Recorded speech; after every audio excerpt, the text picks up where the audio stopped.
Hey guys, today I'm here to read Chapter 7 of our book, The Biggest Story, written by Kevin DeYoung and illustrated by Don Clark. Don't forget that at the end we'll have an activity to do that will be linked in the description and on the MetaView website. So here we go. Chapter 7. I'm going to start over.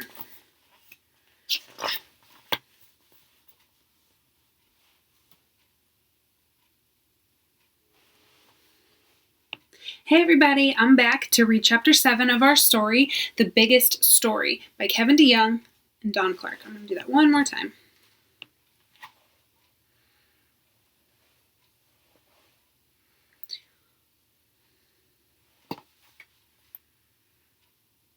Hey y'all, I'm back to read Chapter 7 of our book, The Biggest Story, written by Kevin DeYoung and illustrated by Don Clark.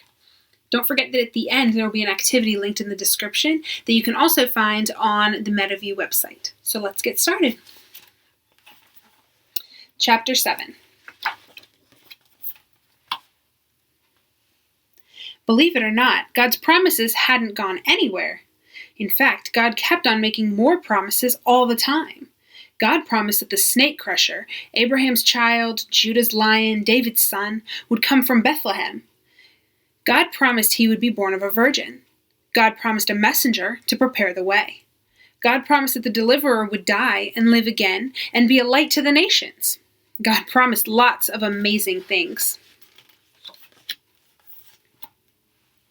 But Israel was too busy disobeying God's commands and ignoring God's warnings to notice. God sent miraculous prophets like Elijah and Elisha, and rebuking prophets like Amos and Malachi, and sad prophets like Jeremiah, and good news prophets like Isaiah. It didn't matter which ones God sent or how many, the people never listened. Not for very long, anyway. And so one day it happened. God stopped sending the prophets. No more warnings, no more direction, no more word from the Lord. Only silence for 400 years. God had sent prophets, priests, and kings. He started out with Adam and started over with Noah. He chose Abraham, Isaac, and Jacob.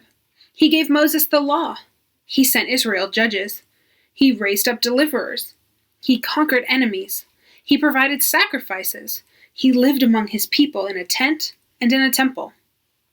God gave them every opportunity and 10,000 chances, but still sin and the serpent seemed to be winning. Until, all of a sudden, they lost.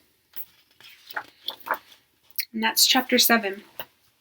So this week, the activity is a color by number. It's the prophet's scroll. So the chapter we just read talked a lot about the different prophets and priests and kings that God sent to his people. So go ahead and color this by number. We look forward to seeing how they come out. Again, we miss y'all, and we're excited that we get to do this with you. So we will see you next time.